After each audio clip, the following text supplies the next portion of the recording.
Bueno, muy buenas tardes a todos. Vamos a continuar con los talleres que habíamos iniciado el anterior con el taller de diabetes y trasplante que dictó la doctora Eugenia Garay. Y en esta oportunidad contamos con la participación de la doctora. Es lo más fácil en el consultorio con la balanza.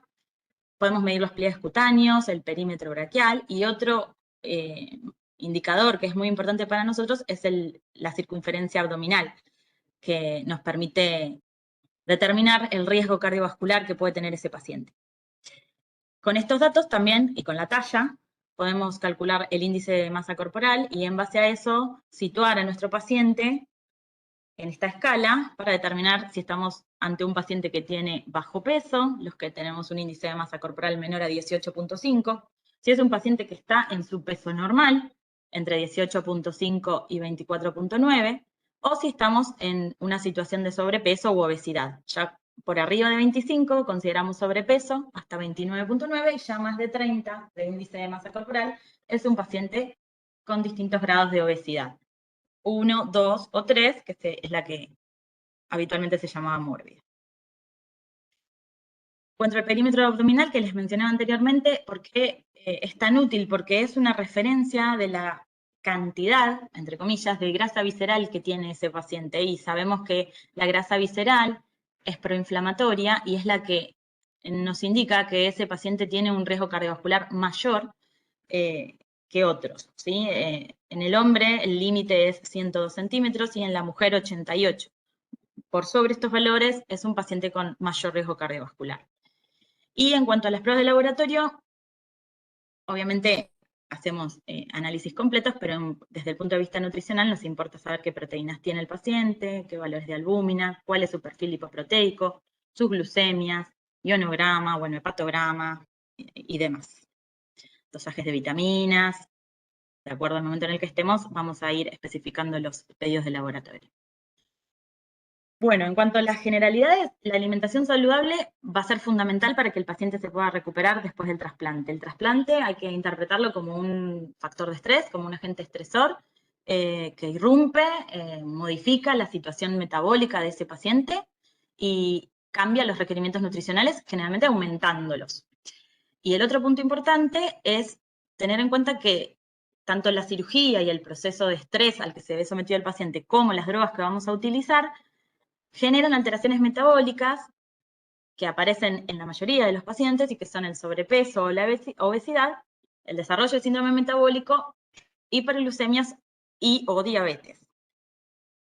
Nuestra indicación terapéutica, nuestro plan nutricional, tiene que también considerar que el paciente puede estar bajo efectos secundarios de las drogas que estamos usando, que puede haber cambios en el apetito, puede haber náuseas, puede haber vómitos, puede haber dolor abdominal, diarrea, cambios en el gusto, y todo eso a la hora de proponerle una dieta hay que tenerlo en cuenta.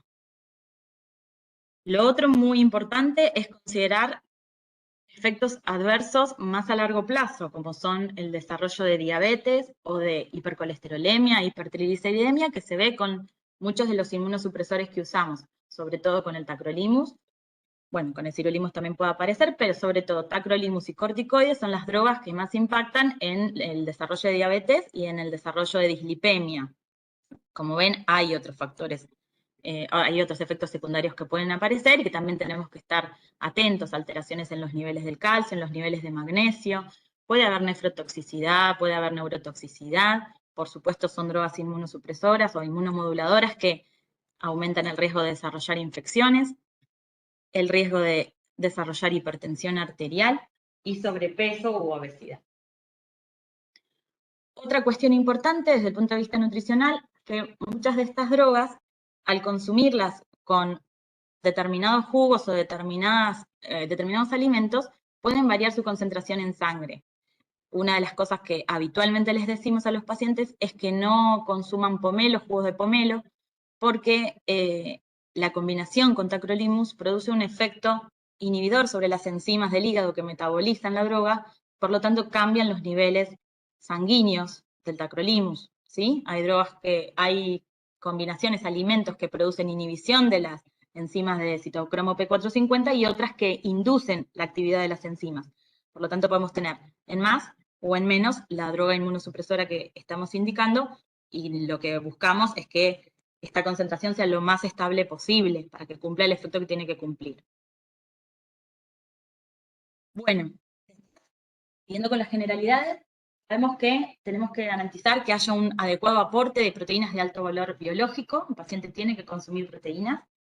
Disminuir el consumo de las grasas en general, no consumir grasas trans. Disminuir el consumo de los azúcares simples, ¿sí? Hidratos de carbono simples, siempre preferir los hidratos de carbono complejos. Disminuir la ingesta de sodio, siempre monitorear los niveles que tienen de calcio, de vitamina D, de potasio, de magnesio. Estar siempre pendientes del perfil lipoproteico y las glucemias que maneja el paciente. Insistir en la ingesta de líquidos. La ingesta de líquidos tiene que ser mayor a 2 litros, yo diría más cercana a 3 litros de agua por día. En trasplante renal esto a veces es difícil porque son pacientes que vienen con restricción hídrica por la diálisis y les cuesta mucho incorporar el hábito de tomar líquidos, y más en esta cantidad que les estoy diciendo. Y otro punto importante es que el paciente consuma fibras, ¿sí? Y ayudar al tránsito intestinal. La actividad física es otro de los pilares del enfoque nutricional. A todos los pacientes hay que incentivarlos a la práctica de actividad física, por supuesto, adecuada a sus posibilidades, personalizada, pero son pacientes que pasado el momento inicial de la cirugía, cuando ya están con el alta quirúrgica, digamos, pueden comenzar, retomar si ya hacían, o iniciar la práctica de actividad física con caminatas o con la actividad que venían haciendo, pero insistir en la importancia por los efectos beneficiosos que tiene desde todos los puntos de vista, desde el aspecto cardiovascular, desde el aspecto emocional, psíquico, muscular, osteomuscular y demás. Otro ítem que siempre charlamos con los pacientes y remarcamos es aumentar las medidas de bioseguridad alimentaria y la higiene a la hora de preparar los alimentos y manipular los alimentos. Si bien esto es algo que todos debemos hacer, recalcar que en los pacientes inmunocomprometidos hay que prestar mayor atención a los utensilios con los que se preparan los alimentos, separar las tablas que son para alimentos crudos de alimentos cocidos, cómo deben preparar el agua que van a ingerir. Si no es agua embotellada, mineralizada, tiene que ser agua hervida, adecuadamente preparada.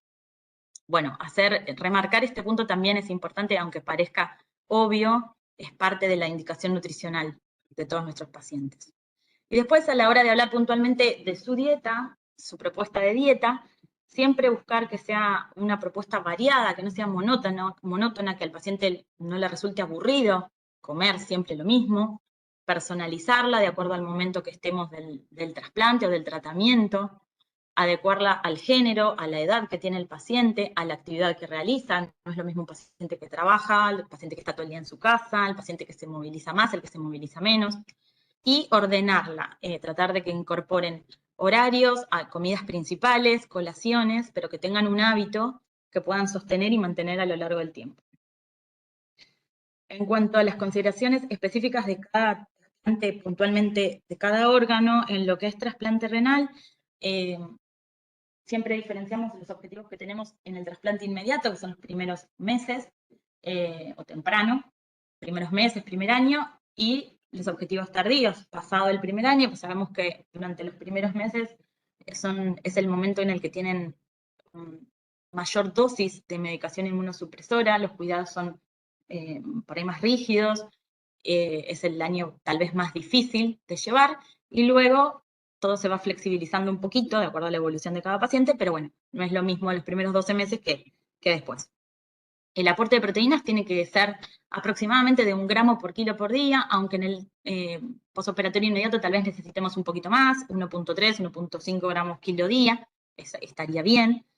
Siempre reducir el consumo de azúcares, de grasas, como les dije anteriormente, preferir los hidratos de carbono complejos, estar atentos a todos los alimentos que puedan aportar potasio o que puedan influir en los valores de potasio, así como en el sodio, reducir el consumo de sodio, insistir en que se hidraten adecuadamente. Bueno, la indicación de no consumir pomelo, sobre todo si están en tratamiento con tacrolimus, que es la mayoría de nuestros pacientes, y indicarles vitamina D y calcio, sabemos que son pacientes que van a estar con tratamiento con corticoides por un largo periodo crónico, digamos. No tenemos esquemas de tratamiento en nuestro equipo sin corticoides y con dosis muy bajitas, pero son pacientes que van a estar con esta droga todo el tiempo desde el trasplante en adelante. Así que hay que monitorizar los valores de vitamina D y calcio e indicarles, suplementarlos con esto también. En cuanto al trasplante hepático, les dejo algunas herramientas que hay que tener en cuenta. Siempre se valora la función del injerto a través de la evolución clínica. Medimos, por supuesto, las determinaciones de laboratorio, nos ayudan las enzimas para ver el grado de colistasis que pueda tener o de citólisis. Intentamos siempre hacer aporte proteico, pero siempre tenemos que tener cuidado o limitarnos en cuanto al riesgo de desarrollar encefalopatía que tienen estos pacientes. Y otro punto importante es evitar las hipoglucemias. O sea que todo el enfoque nutricional tiene que estar basado en estos dos puntos. Inicialmente, por supuesto, no ingerir bebidas alcohólicas, no lo dije antes, pero en realidad esa es la indicación para todos los pacientes trasplantados, sean trasplantes hepáticos o no, pero bueno, esto es importante también aclarárselo a los pacientes. El alcohol interfiere con todas las otras drogas y el metabolismo hepático de las drogas. En cuanto al trasplante cardíaco, acá hay que considerar que pueden necesitar soporte nutricional de tipo parenteral. Son pacientes en donde hay que estar muy atentos al sobrepeso, al desarrollo de dislipemias, restringir el consumo de sodio y todas las enfermedades que aumentan el riesgo cardiovascular. Son pacientes que, por supuesto, ya lo tienen, así que hay que insistir con esto. En cuanto al trasplante intestinal, también acá esto es muy específico y hay que valorar el nivel de insuficiencia intestinal que tiene ese paciente y de acuerdo a esto proponer formulaciones enterales o parenterales. En cuanto al trasplante pulmonar, acá es muy común que veamos pacientes desnutridos desde el momento del pretrasplante. Esto tiene que ver con su hipoxemia, con su anorexia, su hipoxemia crónica, ¿no? Tienen mayores requerimientos nutricionales, suelen tener comorbilidades, bueno, son pacientes particulares. Las recomendaciones dietéticas para todos los pacientes tienen que empezar ya desde el momento en que están en lista de espera, ¿sí? Y luego, bueno, se personalizarán de acuerdo al momento del trasplante en el que estén. Y ahora yo tengo esos clínicos, doctor. No sé si los leo yo o los lee alguien. Sí, yo te quería hacer una pregunta. Específicamente en el trasplante renal, Silvina, el sobrepeso es algo que nos limita mucho.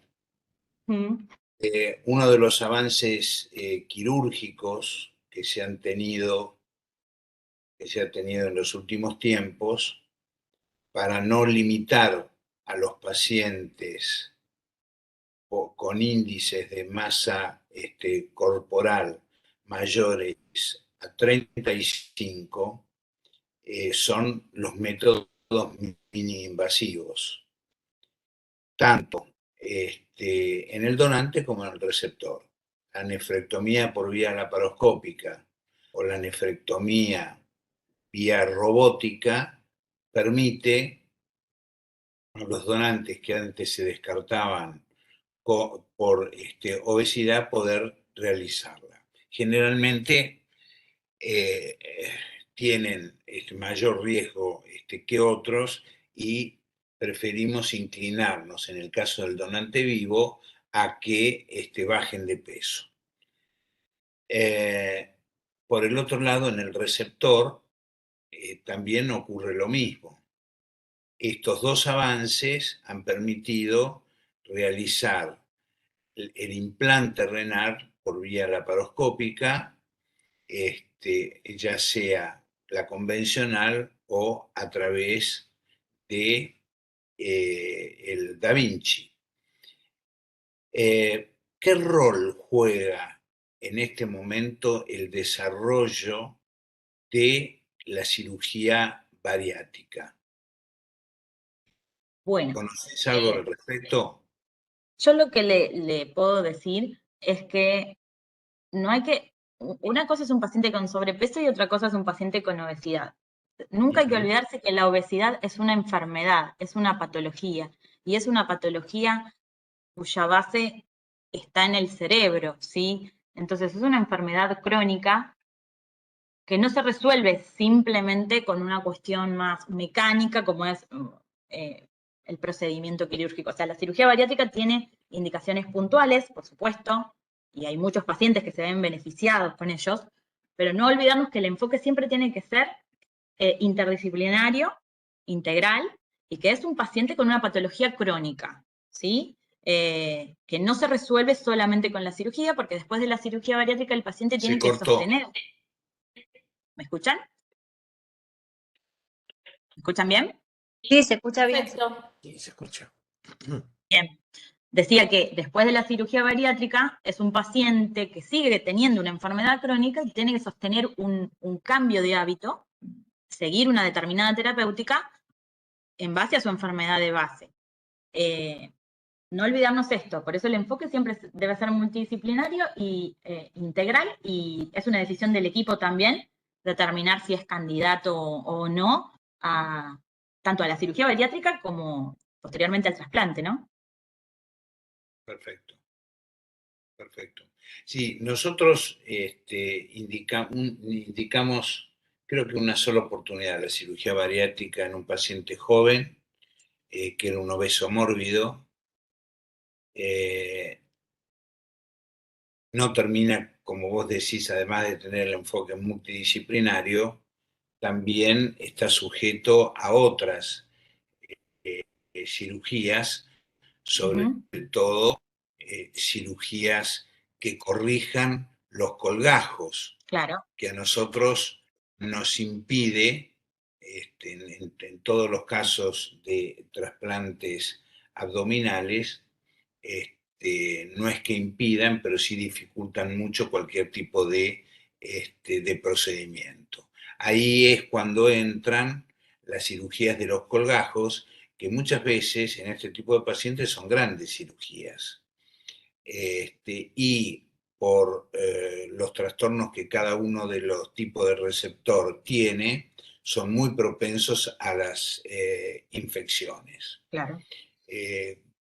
Colgajos que pueden llegar hasta la rodilla, ¿no es cierto? Hacer esas grandes resecciones también es riesgoso, pero cada vez más se están incorporando en todos los casos de pacientes que por los medios habituales no pueden bajar de peso.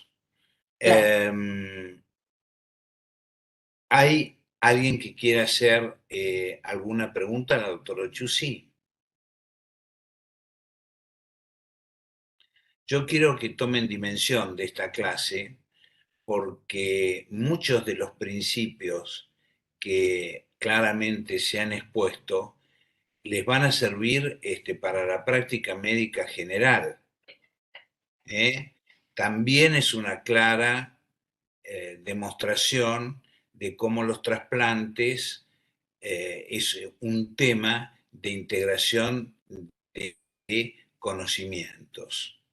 Esta clase que ha presentado vale para la atención de los pacientes habituales fuera del trasplante en el consultorio, en la práctica clínica. Bueno, pasemos a los dos casos clínicos. ¿Y quién se ofrece a leer? Ya estamos terminando la cursada. Todavía. ¿El que lea? Hola. Sí, vamos, adelante. Prendo la cámara. Caso clínico 1. Hombre de 71 años, talla 1,75. Antecedentes personales de... Se me cambió la... Ahí. Antecedentes personales de POC, poliquistosis renal, en hemodiálisis, año 2010. Mayo de 2018, trasplante renal con donante fallecido de 34 años de edad. Causa de muerte, herida de arma de fuego. Mismatch 100. Inmunosupresión, se hizo inducción con basiliximab, se hizo mantenimiento con meprednisona, micofenolato y tacrolimus. POP no sé qué significa. Posoperatorio, complicado. ¿Cómo? Sí, posoperatorio. Posoperatorio complicado, internación prolongada, nefrostomía percutánea, ITU, necrosis del uréter. Marzo de 2020, switch a Belatacept.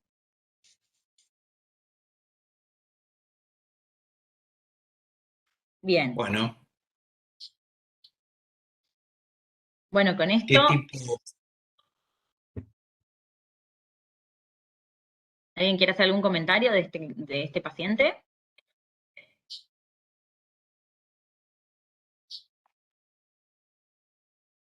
Un paciente que se trasplante a los 71 años, ¿sí? Y que llevaba, al momento del trasplante, 8 años en hemodiálisis, ¿sí? Eso ya por ahí nos da un perfil del paciente. En cuanto al donante, ¿algo para comentar? ¿Al mismatch? ¿Alguien quiere comentar algo?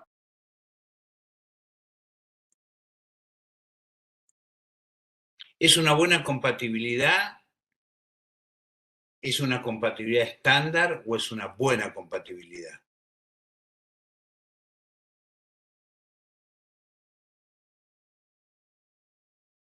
¿Qué me podés decir, Pablo? Y la verdad que no me acuerdo mucho, pero me parece que no es muy buena la Bueno, compatibilidad. ¿Qué significa el mismatch 100? ¿Te acordás? ¿Qué significa? ¿Cuántos antígenos tiene en común el receptor con el donante? Y uno solo, el A. no. Porque al ser mismatch es al revés. Son incompatibilidades. Entonces, si son 2A, y ahí te pone 1, ¿no es cierto? Está compartiendo una, está compartiendo los 2B, está compartiendo los Acá, 2 DR. muy Por buena lo tanto, compatibilidad entonces. y de 6, 5. 5. De 6 comparten 5. Si fueran 3 ceros, sería un histidéntico. ¿Eh? Sí, sí. Muy bien. Es un donante Por esa joven. razón, Sí, doctor. Fíjate, Pablo, que la inducción no se hizo con la droga más potente que disponemos. ¿Te acordás cuál era más potente para inducir?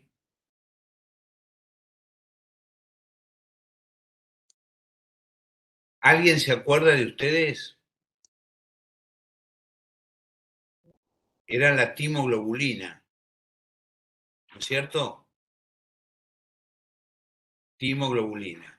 Utilizamos el basiliximab en este caso. A ver, un segundito. Es un donante joven para un paciente mayor. El donante fallece por herida de arma de fuego, por TEC por herida de arma de fuego. Así que en cuanto al donante, me parece que tenemos un buen donante con muy buena compatibilidad. Y por eso elegimos ese esquema de inmunosupresión de inducción. Y el mantenimiento, meprednisona, micofenolato y tacrolimus, ¿qué les parece? ¿Es lo que usamos habitualmente? Es lo que usamos habitualmente en trasplante renal, sí. Es el esquema de elección. El postoperatorio de este paciente, como puse, fue complicado, fue una internación muy prolongada, en base a distintas complicaciones e intercurrencias que tuvo, como les menciono ahí, nefrostomía percutánea, infecciones urinarias, requirió tratamiento antibiótico prolongado, necrosis del uréter, bueno, tuvo que ingresar a quirófano algunas veces. Y en marzo del 2020 hicimos una modificación de su inmunosupresión a Belatacept. ¿A alguien se le ocurre por qué podríamos haberle cambiado la inmunosupresión? Dijimos que estaba con el tratamiento que es de elección, con la inmunosupresión de mantenimiento de elección, que es la que mencionamos antes, y en marzo del 2020 se hizo una modificación. ¿Saben por qué se nos puede presentar la situación de tener que modificarle la medicación inmunosupresora? ¿Qué se les ocurre? ¿Por efectos adversos? Claro, una opción es por efectos adversos. ¿Alguna otra cosa que pueda haber pasado por el cual uno cambia la inmunosupresión? ¿Tolerancia? ¿A qué te referís?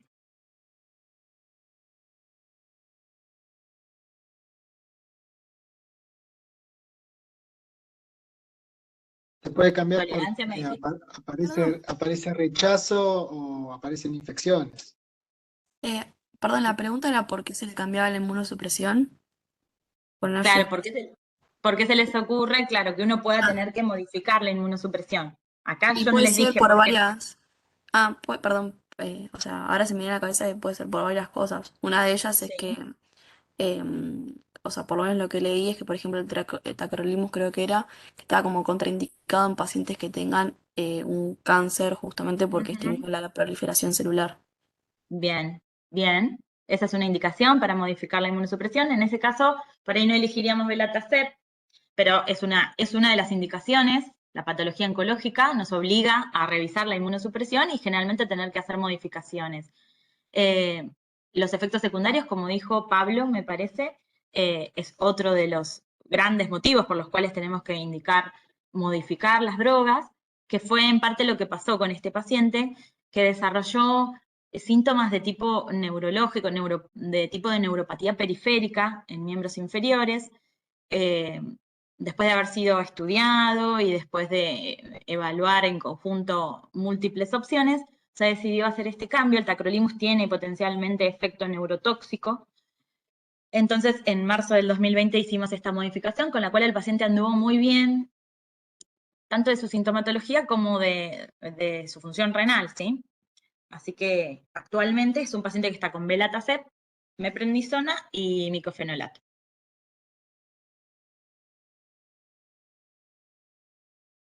Esperen que no puedo cambiar. Justito te iba a acotar eso, que acá tengo anotado que el tacrolimus tiene efecto neurológico. Claro, ¿Por qué en ese neurotóxico, caso sí. no, por qué en ese caso no solamente se cambió el tacrolimus, que es el que supongo que sospechás que está dando los efectos adversos, y se cambió todo? ¿Por qué? No, se cambió, se suspendió el tacrolimus, pasamos a Belatacept, que es una droga que se administra en forma endovenosa una vez cada 28 días, y le dejamos los corticoides y el micofenolato lo dejamos. Ah, quedaron los otros dos. Ah, Sí, quedaron los otros dos, exacto. Solamente suspendimos el que consideramos que podía estar participando en los síntomas que tenía el paciente. Bueno, acá les traje una tabla donde vemos desde el momento del trasplante hasta la actualidad cómo fue la evolución del peso del paciente. Llega el momento del trasplante pesando 75 kilos. Si no recuerdo mal, su talla era unos 71, pesando 75 kilos. Al momento del alta, fíjense que él se trasplantó en mayo y se fue de alta en julio del 2018.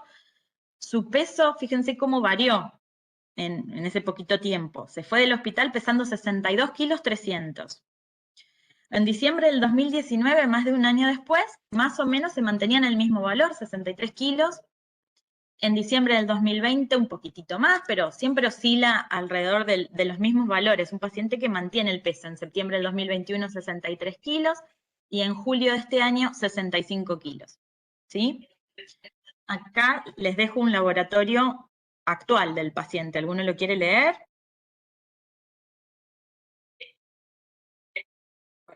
Por ahí si no saben lo que significa cada sigla, se los leo yo. Hematocrito Hematocrito 52.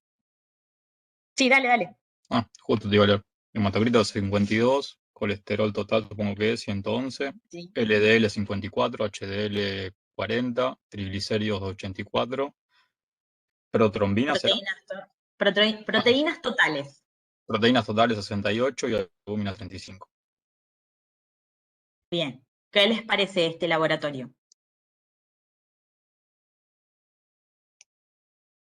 El hematocrito está ahí al límite superior. ¿Por qué podría ser? Deshidratación. Ujú. Pues, ¿Qué otra cosa de los puede ser en una relación a causa, pero este paciente viene a este tipo de control por consultorio externo.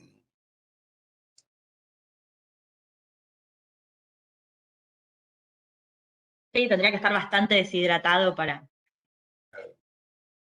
Igual que fue. esté. La poliglobulia es una circunstancia, una complicación luego del trasplante renal que encuentra su origen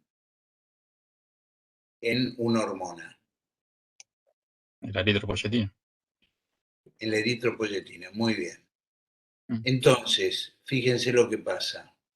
La poliquistosis renal,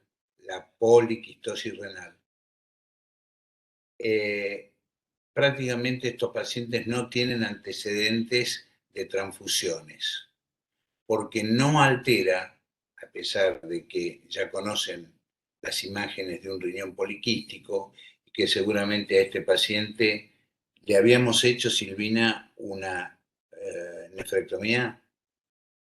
Sí, La nefrectomía tenía un riñón remanente, ¿no es cierto? Y la poliquistosis no altera el sistema yuxtaglomerular. Por lo tanto, produce eritropoyetina, que se suma a la eritropoyetina del riñón trasplantado. Y por eso la poliglobulia es una circunstancia que se puede encontrar. Generalmente la poliglobulia se soluciona con sangrías, ¿cierto? Pero cuando no responde a las sangrías, tiene indicación de, en este caso, por ejemplo, de hacer la nefrectomía bilateral. Incluso, no en la poliquistosis, sino con riñones pequeños, ¿cierto? Hay que hacer la nefrectomía bilateral, o por lo menos si son muy chiquitos, ¿no es cierto? Hay otro recurso mini-invasivo que es la embolización del parénquima remanente. De esa manera bajamos los niveles de eritropoyetina. Muy bien. y tiene otro antecedente, doctor, que también puede influir en este valor de hematocrito, que es un paciente con enfermedad pulmonar obstructiva crónica. Crónica, exacto, la hipoxia. O sea que tiene dos causas que impactan en el hematocrito y que pueden justificar. De hecho, es un paciente que siempre maneja estos valores. En su historia, en su historial de laboratorio, estos son los valores habituales. Bueno, en cuanto al perfil lipoproteico, ¿qué les parece? ¿Es normal? ¿Esos valores que vemos son normales o deseables para este paciente? No me ¿El acuerdo los colesterol valores. total está bien o está mal? 111 tiene el colesterol total, ¿eso es un valor normal? Para mí también. Bien, por ahí buscaríamos que tenga un HDL un poquito más alto, es un colesterol protector un poquito más alto, pero en líneas generales parece estar bien. ¿Los valores de proteínas y de albúmina les parecen normales?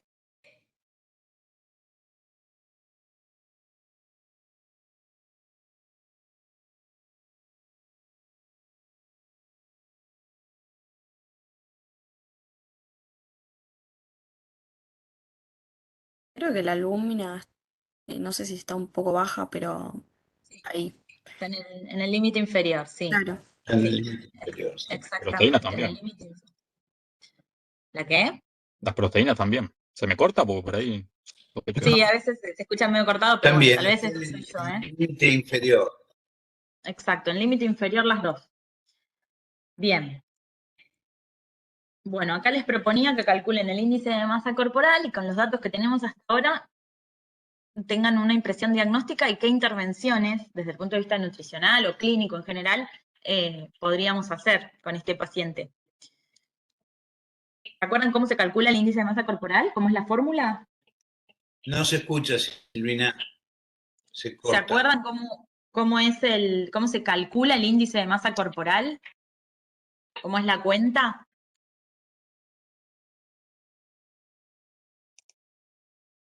Peso por talla al cuadrado. Peso sobre peso Claro. dividido talla al cuadrado. Bueno, en este paciente el índice de masa corporal es 21 y un poquito, 21.2. Ese valor, ¿qué les parece? ¿En qué? Silvina, Sí, sí. Se escucha muy bien, no se escucha. sí, se escucha bien. Algunos me escuchan y otros no. Quizás Clemente se te corta. Acá se escucha muy bien. Estoy en la facultad. Debe ser tu internet, Clemente. Ah, bueno, perfecto. No digo nada entonces. Bueno, el índice de masa corporal le da 21. ¿Alguno se acuerda si esto es un valor normal, si es sobrepeso, si es bajo peso? No, ¿Se es acuerdan de normal. la tablita? Es normal. Es un peso normal. Bien. Entonces, estamos ante un paciente trasplantado en el año 2018 que está con un peso aparentemente normal. ¿Qué intervenciones o qué indicaciones, qué recomendaciones le podríamos dar en base a todo lo que vimos?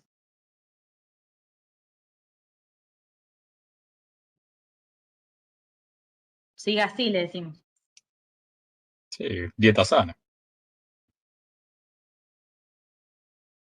Igual el No, peso que coma más índice de masa proteínas, porque corporal. tenía los valores bajos de proteínas justamente. Bien. Recalcaríamos, veríamos, más allá de que no nos basamos solamente en un número o en un índice, ¿sí? Sino que lo vemos al paciente, charlamos con el paciente, vemos el laboratorio, y más allá que nos dé peso normal, es un paciente que está con las proteínas al límite, que está aparentemente en un valor normal, pero que bueno, podemos mejorar su perfil nutricional. Incorporar más proteínas, con eso va a mejorar seguramente también el perfil lipoproteico, y la actividad física, chicos, también, porque el músculo lo tienen que trabajar. Estos pacientes son pacientes que pierden enseguida masa muscular, sobre todo, bueno, en el trasplante inmediato, ¿no? Entonces la actividad física siempre la tenemos que recalcar e indicar, y supervisar que el paciente lo haga, ¿sí? Bueno, ¿alguno tiene algo para comentar o quieren hacerme alguna pregunta de este caso? ¿O pasamos al siguiente?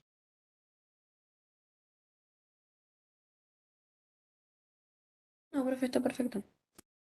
Bien, bueno, a ver quién lo va a leer.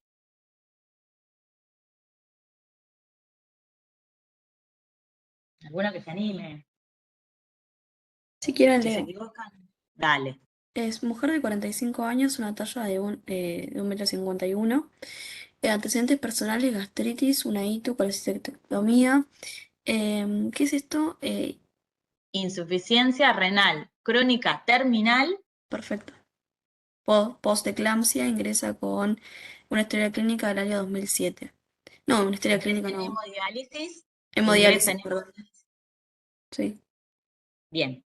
Y en marzo del 2015, trasplante renal con, ¿qué sería DF? Donante fallecido. De 30 años de edad, causa de muerte, anorexia post-paro cardíaco. Y no llego a ver bien.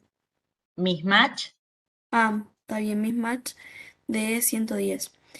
Bueno, la inducción es con basiliximab y bueno, se encuentra en mantenimiento con meprednisona, micofelonato y tacrolimus. En abril del 2021 se diagnostica cirrosis hepática y peso al momento del trasplante 74 kilos básicamente, redondeado, y peso actual 81. Bien. Bueno, ¿qué comentarios? Tiene un montón de información en este caso. ¿Qué comentarios podríamos hacer?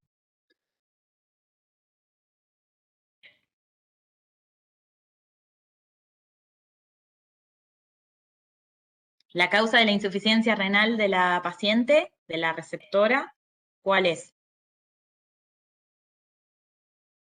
Eclampsia. La eclampsia. Bien, ingresó en hemodiálisis en el año 2007 y se trasplantó en el 2015. Profe, Muchos o pocos años, sí. y la ITU también lo podría ser como causa, En porque, o algunos sea, casos puede ser. claro. Ella desarrolla la insuficiencia renal posterior a la eclampsia.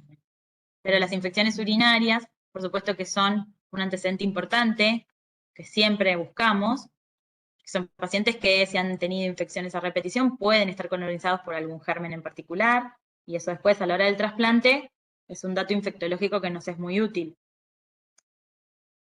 Ella inicia la hemodiálisis en el año 2007 ingresa, y se trasplanta en el 2015. Son unos años de diálisis, ¿no? ¿Les parecen muchos o pocos?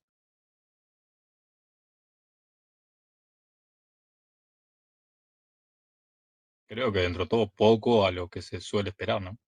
De acuerdo a nuestra situación. Claro. Bien, ¿el donante? ¿Qué podemos decir del donante? ¿Es un buen donante? ¿Les parece? ¿Cómo es la compatibilidad? O sea, normalmente como que los donantes fallecidos no responden, o sea, tienen mayor porcentaje a no responder justamente al trasplante que en donantes vivos.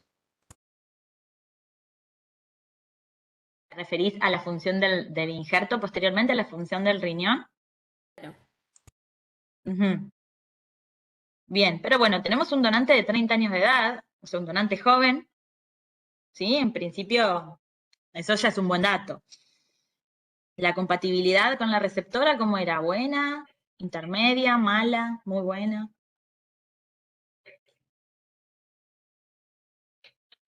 ¿Cuántos antígenos comparten o cuántos tienen distintos? Comparte 4 de 6. Bien, bien. Por eso también, si se fijan la inducción que utilizamos, ahí ya tienen como una trampa. Utilizamos basiliximab, por ende es un paciente, un receptor con bajo riesgo inmunológico, en principio, por eso elegimos esa droga. Bueno, a veces pueden pasar a ocurrir algunas otras circunstancias por las cuales también la tengamos que utilizar. Y la inmunosupresión de mantenimiento es la habitual, como dijimos en el caso anterior. Esto de abril del 2021 que aclaramos se diagnostica cirrosis hepática, ¿qué les parece?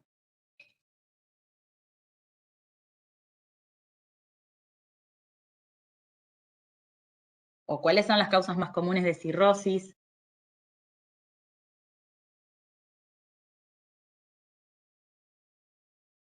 O sea, a los 6 años del trasplante es una paciente que se le diagnostica cirrosis hepática. Es un dato muy importante este.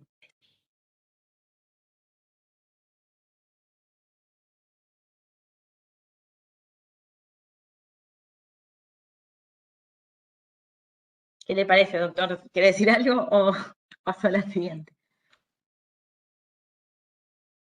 No sé si me escuchan. Yo no los, Sí. prácticamente no los escucho. Escuché Yo doctor. lo escucho bien, lo escucho bien. No, si quería comentar algo de la cirrosis o del caso, o paso a la siguiente. No entendí porque se corta, tengo mal internet. Bueno, no importa. A ver, laboratorio actual. A ver, ¿quién lo quiere leer? No sé quién estaba leyendo el caso. Una de las chicas. Ahí desapareció. Hematocrito 42, creatinina 1,7, urea 1,6, ¿qué sería CT? Colesterol total. Perdón, colesterol total, H172, HDL 67, LDL 84, triglicéridos 56. El FAL, bueno, FAL, después de que fosfatasa es. alcalina. Sí, Fosfatasa fosfatasa alcalina. alcalina. Claro, o sea, yo lo que vi ahora era como que o sea, en el instituto privado se hacían, pero como que no siempre había. Bueno, ¿Fosfatasa alcalina? sí, o sea, justo ahora cursé en el Rossi y me dijeron, no, como que en el público no hay esto. Entonces no estaba acostumbrada a saber bien los valores. No sé si está Está aumentada bien. Está o bien, no importa, seguir leyendo. bueno, TGO 20, TGP 19, proteínas totales 65, albuminas 36,3. Bien. Bueno, ¿qué les parece este laboratorio y en este contexto que les comenté de la paciente?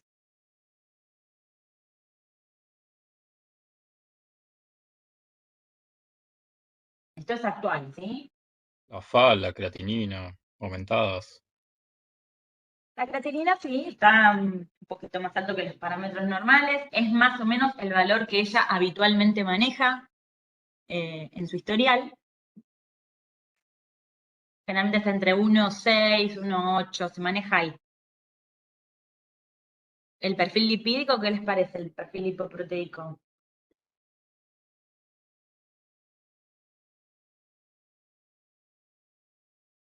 En principio no parece gran cosa en cuanto al perfil Yo diría que lipoproteico. bien. Ujú. Y vemos que tiene una fosfatasa alcalina elevada, con transaminasas normales. ¿Las proteínas cómo están? La albúmina y las proteínas totales. Están medio en el límite inferior, como en el caso anterior. ¿Cuál es el valor de Entonces, las proteínas totales? Lo está googleé y en dice rango 60. normal acá, pero está un Claro, por eso. poquitito en el límite inferior. La albúmina también, de 3,5 para arriba o 35 para arriba, pero bueno, sabemos que están más en el límite inferior. Pero esta paciente que tiene cirrosis hepática, ¿qué nos interesa saber del laboratorio? O sea, ¿qué es la cirrosis y qué implicancias tiene?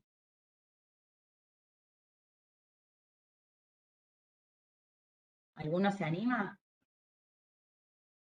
Y va a estar reflejado en el colesterol, Ujú. en la albúmina, Transaminasas. las proteínas totales también. Bien, hay dos cuestiones. Las transaminasas, ¿de qué nos hablan? ¿Nos hablan de la función del hígado? No, de daño hepático. De daño celular, exacto. Claro. Del daño celular. Son enzimas que aumentan cuando la célula está dañada, salen, aumentan cuando la célula está dañada, pero no tienen que ver con la función del órgano. Como bien decías, creo que Juan Cruz habló, hay otros parámetros de laboratorio que miramos para ver la función del hígado, que son un poquito los que nombraste. Y hay otros también más específicos que por ahí no están disponibles en todos los centros. ¿Y por qué motivo puede esta paciente tener cirrosis? ¿Cuáles son las causas más comunes de cirrosis? Más frecuentes en Colín. nuestro medio. ¿Cuál es la Alcoholismo. causa en nuestro medio? ¿Alcohol? Ujú. ¿Y qué les parece? ¿Podría ser esta paciente? Sí, ¿por qué no? Bien, podría ser.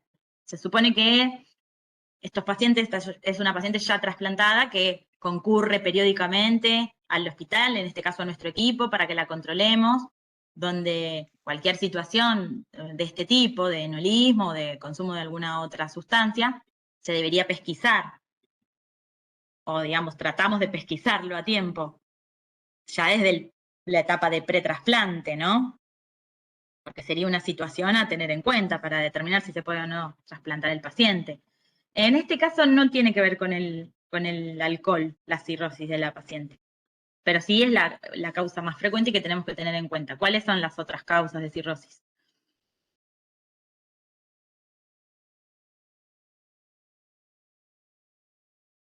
Tóxica por efecto de medicamentos que toma.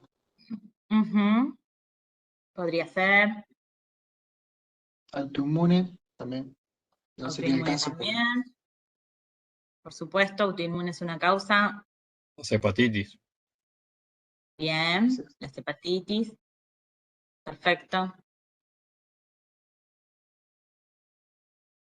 Bueno, les cuento, esta paciente, por supuesto, concurrió desde que se trasplantó periódicamente a nuestro servicio, para nuestro equipo, para que la controlemos, y empezamos a notar estos cambios en el hepatograma, fundamentalmente a predominio de la fosfatasa alcalina, algún laboratorio con un discreto aumento de transaminasas, pero predominantemente la fosfatasa alcalina persistentemente elevada. A raíz de eso comienza a ser estudiada y se diagnostica la cirrosis. ¿Alguien sabe cómo se diagnostica? ¿Cómo llegamos a decir que un paciente tiene cirrosis? O sea, no va a ser Con por la una, fosfatasa alcalina elevada, ¿no? Biopsia con una hepática. biopsia. Ujú. Vamos de una a la biopsia. Vamos primero a algunas instancias anteriores. Primero, si encontramos un paciente con un hepatograma alterado, generalmente le pedimos una ecografía abdominal. ¿Sí? Queremos ver el hígado, por lo menos cómo se ve por ecografía. Bien, es lo primero que hicimos. Y a partir de ahí, se inicia un plan de estudio, ¿sí? Ya en la ecografía había signos llamativos, por lo cual continuamos estudiándola. Una paciente con antecedentes de esteatosis, ¿sí? Y ustedes saben que hoy por hoy el hígado graso es una entidad definida, encuadrada, enmarcada dentro del síndrome metabólico, ¿sí? Estrechamente vinculada y que tiene una posible evolución, ¿sí? Puede desarrollar inflamación, puede transformarse en esteatopatitis, y puede continuar progresando hasta estadios de cirrosis, ¿sí? De fibrosis. Y una vez que tenemos diagnóstico de cirrosis, queremos saber en qué estadio estamos, ¿sí? Y para eso también hay métodos específicos. El caso de esta paciente tiene que ver con esto, se relaciona con esta situación. Ya una vez diagnosticada la cirrosis, son pacientes que hay que estudiarlos periódicamente, con determinados estudios, con dosajes de alfa-fetoproteína y con monitoreo ecográfico de su cirrosis. ¿Sí? ¿Saben por qué? ¿Tienen riesgo de qué?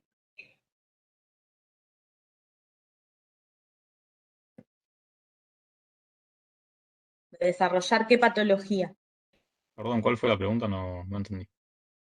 Los pacientes con cirrosis, una vez que ya uno hace el diagnóstico de cirrosis, entran en un plan de estudio periódico que incluye el dosaje de alfa-fetoproteína y ecografías periódicas que pueden ser cada 6 meses o menos, depende del paciente y el estadio de la cirrosis, en búsqueda de complicaciones, que cuál es la más común y por lo cual les di estos datos que les doy. La alfa-fetoproteína, ¿para qué la pedimos? La progresión a cáncer. Exactamente. O sea, ella ya con el diagnóstico ingresa en este protocolo de seguimiento. ¿Sí? ¿Hay alguna etiología que le puede haber transmitido? ¿Se escucha? Sí. ¿Hay alguna patología que le puede haber transmitido el donante? A pesar que se ha hecho el screening, ¿no es cierto? A mí me llama la atención el donante, la causa de muerte del donante, una anoxia post-paro cardíaco en una persona de 30 años. ¿Qué etiología puede tener ese paro cardíaco?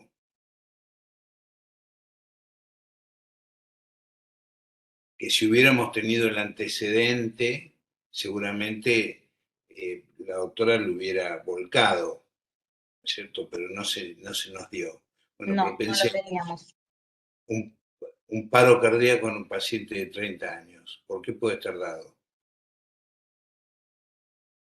Consumo de cocaína, Sí, ketamina. también. Muy bien.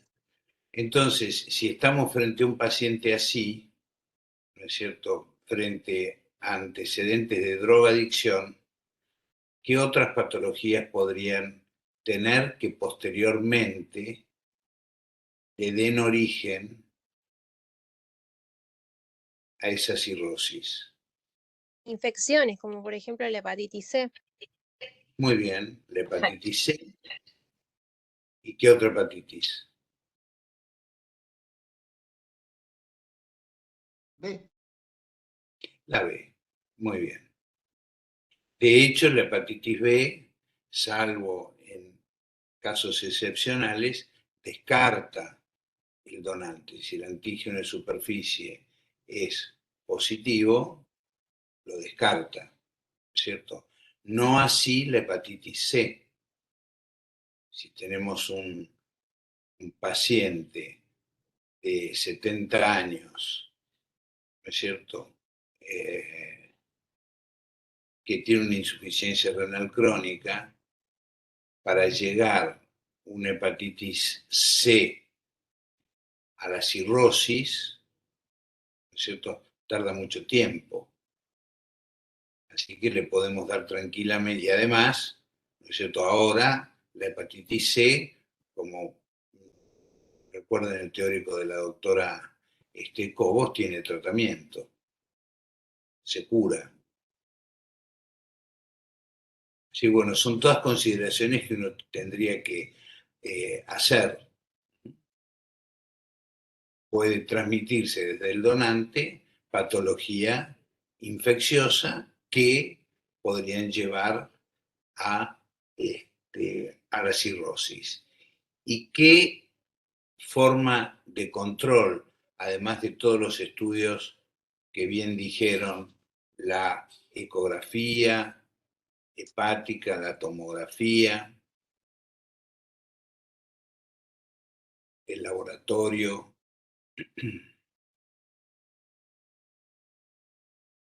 Hay una ecografía que se hace específica para medir el grado de fibrosis del hígado.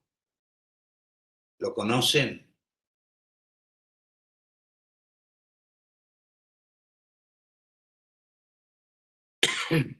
Se hace en los servicios de gastroenterología.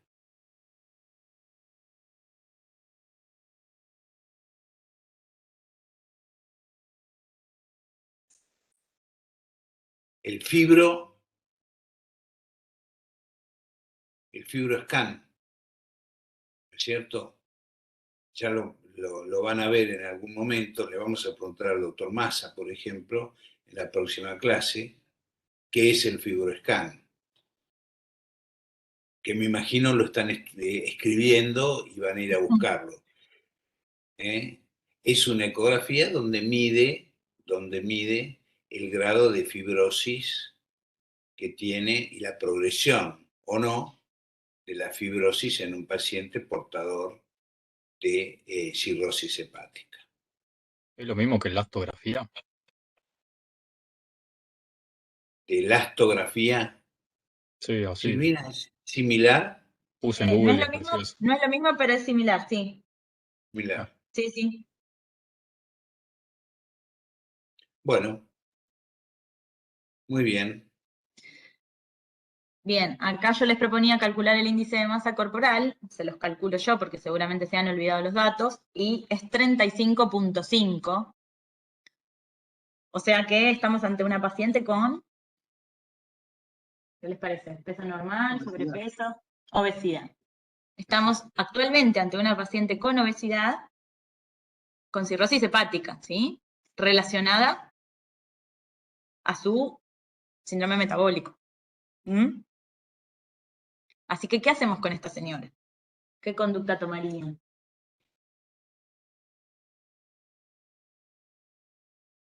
Estamos en el taller de nutrición, pero bueno, tenemos que contemplar todos estos aspectos.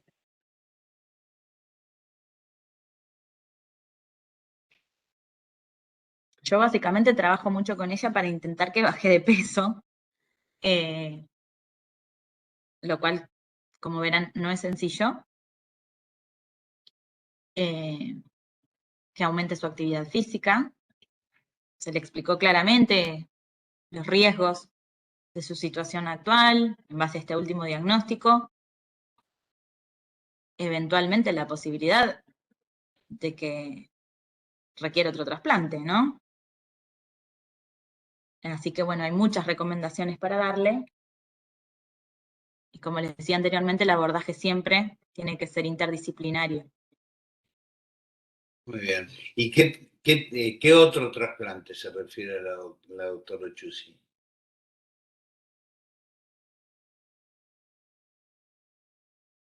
Tiene cirrosis, pero no está en insuficiencia hepática, ¿no es cierto? Pero ya cuando llegue a un determinado estadio, que lo vamos a ver la clase que viene, el miércoles que viene, que es el MELD, que de acuerdo a determinados parámetros sabemos si tiene indicación de trasplante o no, y con qué grado de urgencia lo necesita. Podría realizarse el trasplante hepático. ¿Está bien, Silvina? Exacto. Bueno, no sé si alguien quiere comentar algo más o preguntar algo más de este caso.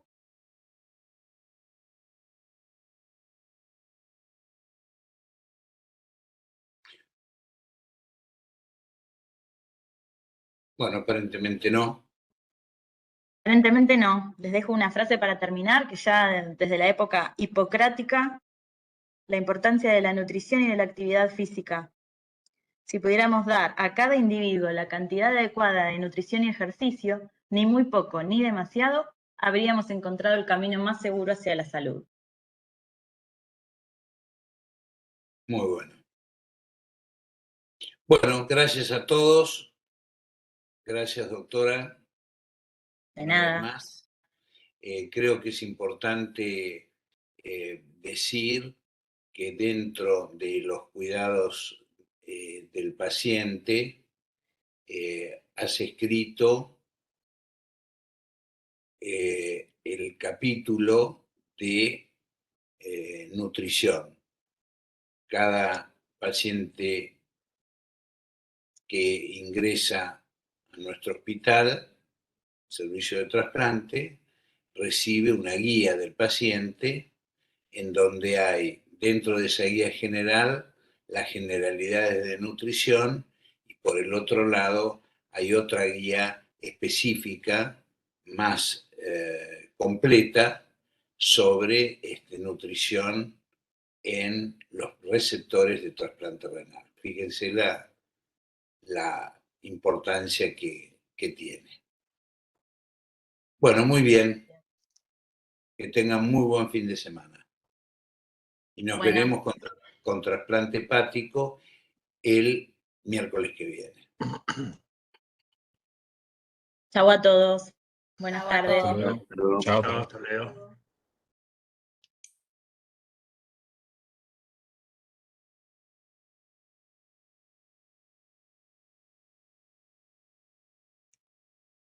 Muy bien.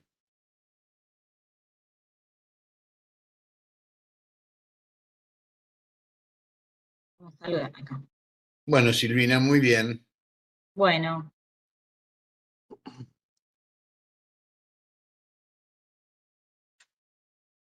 Nos vemos entonces. Ahí ya me desconecto. Perfecto. Bueno, nos vemos. Nos vemos. Listo, ¿Qué hago Silvina, con la hasta luego. grabación? ¿Qué hago con la grabación? Nada, Clemente, cuando se corte, supuestamente después voy a poderlo descargar desde la Bueno. nube. ¿Eh? Muy bien. Listo. Listo, hasta el Nos miércoles. vemos. Chao, Hasta luego. chao.